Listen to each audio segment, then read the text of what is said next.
আমরা এখন রয়েছি দুর্গাপুরের চতুরঙ্গ ময়দানে। এখানে প্রচুর লোক হাতে মোমবাতি, ফ্ল্যাশ, প্ল্যাকার্ড নিয়ে জমায়েত জমছে এখানে। কারণ কি, তারা চাইছে আরজিকর হাসপাতালের যে ভয়াবহ রেপ এবং মার্ডার কাণ্ড হয়েছে তার প্রতিবাদ জানাতে, এবং তাদের একটাই স্লোগান, উই ওয়ান্ট জাস্টিস। নারী নির্যাতন এবং তার বিরুদ্ধে গর্জে ওঠা সমাজের একটি দৃশ্য আজকের দিনে ভীষণ গুরুত্বপূর্ণ। একটি মর্মান্তিক ঘটনা সমাজের প্রতিটি স্তরকে কাঁপিয়ে দিয়েছে। ধর্ষণ এবং খুনের মতো নৃশংস অপরাধের প্রতিবাদে বাংলার মানুষ একত্রিত হয়েছে।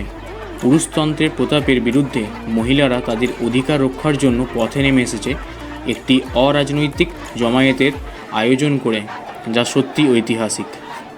সম্প্রতি ঘটে যাওয়া একটি ঘটনা গোটা দেশের মানুষের হৃদয়কে বিদীর্ণ করেছে। একজন তরুণীর উপর সংগঠিত নির্যাতন এবং হত্যাকাণ্ডের খবর শুনে মানুষের ভয়ঙ্করভাবে ক্ষুব্ধ হয়েছে।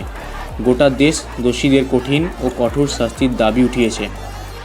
এই অপরাধ সমাজের প্রতিটি স্তরকে নাড়িয়ে দিয়েছে এবং সেই থেকে প্রতিবাদের মিছিল শুরু হয়েছে। এই মর্মান্তিক ঘটনার প্রতিবাদে এক বিশাল অরাজনৈতিক জমায়েতের ডাক দেওয়া হয় স্বাধীনতার মধ্যরাতে। নারী স্বাধীনতার জন্য একটি ঐতিহাসিক লড়াই শুরু হয়।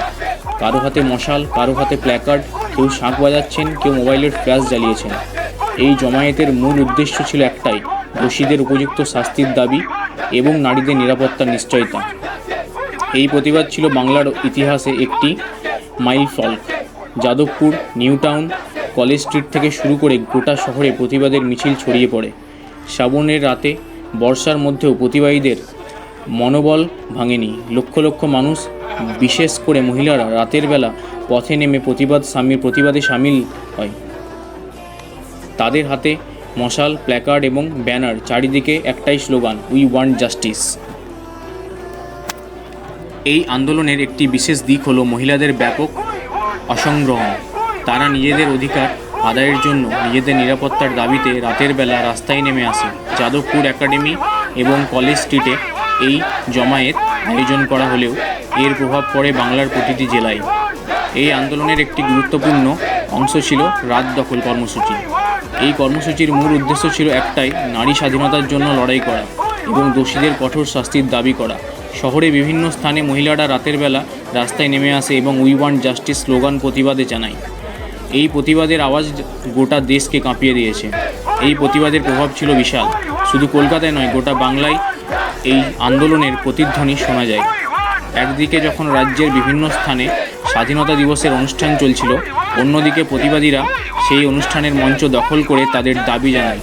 এই আন্দোলন বাংলার প্রতিটি ঘরে ঘরে পৌঁছে যায় এবং একটি মৃত্যুলক্ষ্য প্রতিবাদের জন্ম নেয়।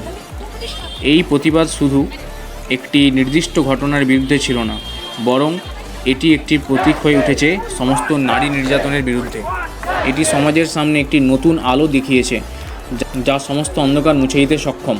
এই আন্দোলন দেখিয়েছে যে নারীরা আর চুপ করে বসে থাকবে না, বরং নিজেদের অধিকার আদায়ের জন্য রাস্তায় নামবে এবং সমাজের পুরুষতান্ত্রিক মানসিকতার বিরুদ্ধে লড়বে। এই ঐতিহাসিক প্রতিবাদ কর্মসূচি আমাদের দেখিয়েছে যে যখন সমাজের একটি অংশে অত্যাচার হয়, তখন গোটা সমাজ তার বিরুদ্ধে গর্জে ওঠে।